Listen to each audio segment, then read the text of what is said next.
Friends, welcome to Rantesh edu club. तो आइए आज हम linear equation in two variables यानी रैखिक समीकरण, दो चरों वाला रैखिक समीकरण छत्तीसगढ़ बोर्ड के प्रश्नावली एक का पहला प्रश्न बनाते हैं, अर्थात दिए गए कथनों को समीकरण के रूप में लिखते हैं। देखिए मेरे पास छत्तीसगढ़ की एक किताब है और इसमें से हम लोग प्रश्न ले रहे हैं। ठीक है, सब प्रश्नों को लिखने में समय लग जाएगा, तो मैं प्रश्न इसमें से पढ़ रहा हूँ। आपके पास भी किताब होगी, आप देखिए इंटरनेट से भी आप निकाल सकते हैं, पीडीएफ फाइल भी आप डाउनलोड कर सकते हैं। देखिए पहला प्रश्न का पहला, एक विद्यालय के क्रिकेट कोच ने 3 बल्ले और 6 गेंदें 3900 रुपए में खरीदी, 3900 रुपए में खरीदी।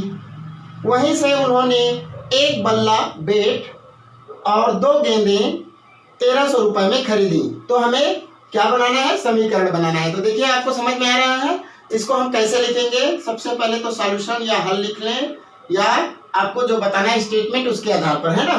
तो उन्होंने क्या क्या खरीदा, एक तो बैट खरीदा और दूसरा गेंद, है ना, बल्ला और गेंद खरीदा। क्रिकेट किसने, क्रिकेट कोच ने। तो देखिए लिखते हैं 3 बल्ले और 6 गेंद, है ना। तो माना कि एक बल्ला है ना, बल्ला है ना, तो एक बल्ले का पहले निकाल लेते हैं। एक बल्ला का कीमत या मूल्य एक बल्ला का मूल्य 100 रुपए व एक गेंद का मूल्य y रुपीस है। मान लिया हमने क्या किया, एक बल्ला और एक गेंद का मूल्य हमने मान लिया। तो प्रथम शर्तानुसार ऐसे आपको लिखना है ना, प्रथम शर्तानुसार पहले शर्त में क्या कहा गया है, देखिए कि उसने कितना खरीदा, 3 बल्ला और 6 गेंद। तो अब ये बताइए, पहले आप अच्छे से समझ लीजिए कि यदि मैं एक बल्ला 100 रुपए में खरीदता हूं तो 3 बल्ला कितने में होगा 300 रुपए। जब एक का मालूम हो, ज्यादा का निकालना हो, तो हमेशा क्या करना है, मल्टीप्लाई करना है ना। जैसे मान लीजिए एक मार्कर मैंने 30 रुपए में खरीदा, कितने में खरीदा, 30 रुपए में। और ऐसे मेरे को क्या करना है, 7 मार्कर खरीदना है, 7 और। तो क्या करूंगा, कैसे पता चलेगा, 7 से मल्टीप्लाई कर दूंगा, 7 या 21, 210 रुपए का हो जाएगा। तो बिल्कुल उसी तरह से उन्होंने क्या खरीदा, 3 बल्ला और 6 गेंद खरीदा, है ना। तो कितना हो जाएगा, 3 बल्ले का कीमत कितना हो जाएगा, 3x, 3 गुणा 1 से। देखिए एक बल्ले का कीमत 100 रुपए था, 3 बल्ले का 3x। एक गेंद का कितना है, y, और कितना गेंद खरीदा उसने, 6 गेंद, तो 6y, और कितने में आया, इक्वल टू 3900 रुपए में। ये देखिए एक इक्वेशन हो गया आपका।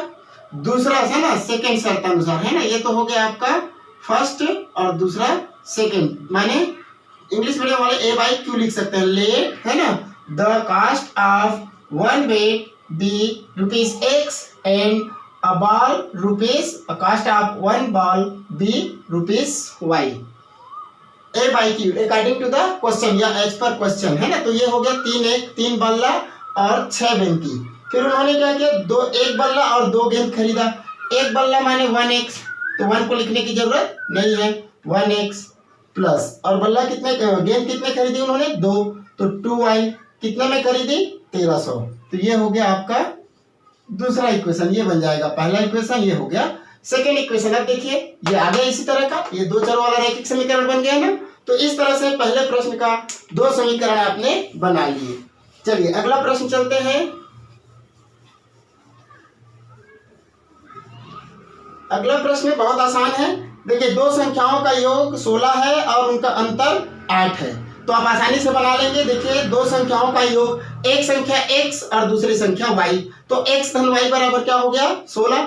अंतर माने घटाव यानी माइनस, तो दो संख्याओं का अंतर कितना है, 8, तो x minus y is equal to 8। इसको आप बना लीजिएगा। तीसरा प्रश्न है कि एक फल की दुकान पर 2 किलोग्राम सेब और 1 किलोग्राम अंगूर का मूल्य 160 रुपए है। भाई 1 किलोग्राम सेब मान लो 60 रुपए में मिलता है, तो 2 किलोग्राम कितना में मिलेगा, इंटू 2। 5 किलोग्राम कितना में मिलेगा, इंटू 5। यानी जितना किलोग्राम लेना है उतने का क्या करना है, मल्टीप्लाई। तो हम सबसे पहले क्या करेंगे, 1 किलोग्राम सेब का 100 रुपीस मान लिए, 1 किलोग्राम अंगूर का y रुपीस मान लिए। अब देखिए कितना किलो खरीदना है, 2 किलो से माने 2x, 1 किलो अंगूर खरीदना है माने 1y, तो 2x plus y is equal to 160 rupees. एक इक्वेशन बना। इसी तरह से दूसरा इक्वेशन आप अभ्यास कीजिए, आसानी से बनेगा। थोड़े कठिन प्रश्न वाले मैं बता देता हूं, जैसे 4th नंबर का क्वेश्चन देखिए क्या कहता है। नरेश ने अपनी पुत्री से कहा कि 7 साल पहले मेरी आयु तुम्हारी आयु की 7 गुनी थी। नरेश अपनी पुत्री से कहता है कि 7 साल पहले मतलब आज जितना बड़ा है उससे 7 साल पीछे जाएंगे, माने माइनस होगा। 7 साल पहले की बात हो रही है ना, तो हम इसको इस तरह से बनाएंगे, माना कि नरेश की वर्तमान आयु, अभी जो वर्तमान में है ना उसको लिखेंगे वर्तमान आयु x वर्ष है। ये जरूरी है ना, कई बार ये छूट जाता है, एक सह भर लिख देते हैं आप, गलत हो जाता है, उसको ध्यान रखें। x वर्ष है, भाई कैसे पता चलेगा, आयु है तो वर्ष में ही तो रहेगा। कोई एक दिन का भी हो सकता है, तो एक दिन, एक माह, एक साल ऐसा थोड़ी ना कहते रहेंगे, तो हमको बताना पड़ेगा वर्ष में निकाल रहे हैं तो x वर्ष है ना। तो माना कि नरेश की वर्तमान आयु x वर्ष एवं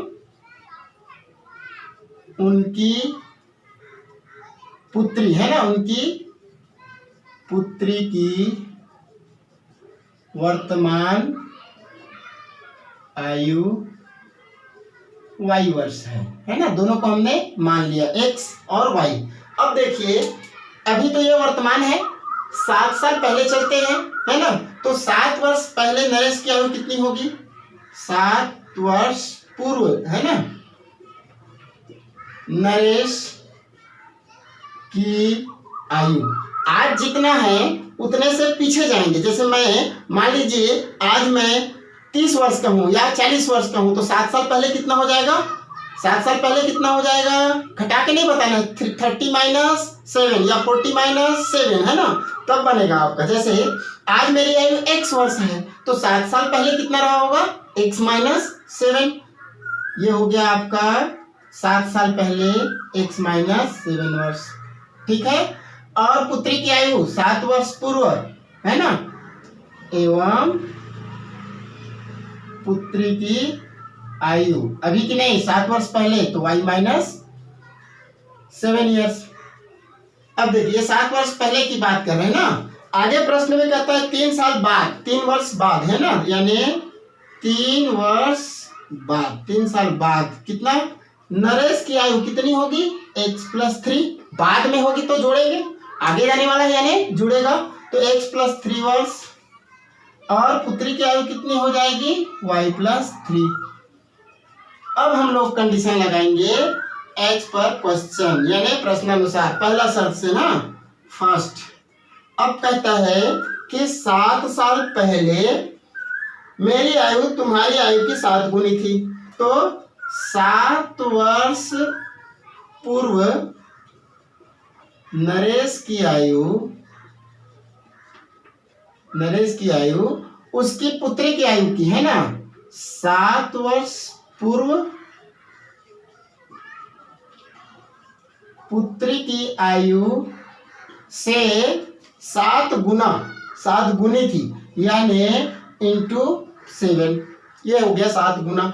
अब बताइए 7 वर्ष पूर्व नरेश की आयु कितनी थी, x माइनस 7 इक्वल टू 7 वर्ष पूर्व पुत्री की आयु y माइनस 7, और 7 गुना था इसलिए इंटू 7। अब इसका ब्रैकेट ओपन कर दीजिए तो कितना हो जाएगा, देखिए 7y 7 के कम 7 कोएफिशिएंट से गुणा होता है ना, 7 के कम 7, y का y, और ये माइनस 7 सत्ते 49।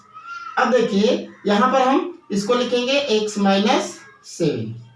अब पक्षांतर कर लो, ROT से रूल ऑफ ट्रांसपोज से क्या हो जाएगा, ये हो जाएगा हमारा x minus 7y is equal to minus 49 ये है, और ये माइनस 7 उधर जाएगा तो हो जाएगा प्लस 7, कहाँ से, by ROT, rule of transpose यानी पक्षांतर करने पर। अब देखिए x minus 7y is equal to कितना हो गया, 7 चला जाएगा तो माइनस 42 बचेगा, तो ये हो गया आपका एक इक्वेशन, ठीक है।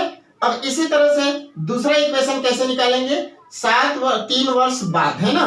तो सेकेंड इक्वेशन के लिए मैं यहाँ बना देता हूँ। सेकेंड कंडीशन क्या कहता है, 3 वर्ष बाद। यहाँ पर लिखा हुआ है देखिए 3 साल बाद मेरी आयु तुम्हारी आयु की 3 गुनी हो जाएगी, यानी x plus 3 is equal to 3 गुनी हो जाएगी ना, तो y प्लस 3 के कितने गुनी 3। अब इसको यहाँ लिखने की आदत डालना है ना, 3 टाइम्स हो जाएगा, ठीक है।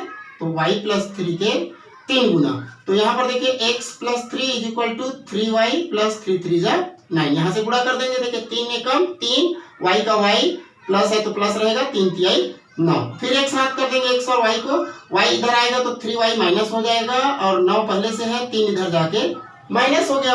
अब कितना बचा, x minus 3y is equal to 3। यहाँ पर देखिए तो 9 में से 6 हो जाएगा, 9 में से 3 गया तो 6 हो गया। ये आ गया आपका दूसरा इक्वेशन और ये पहला इक्वेशन बन गया।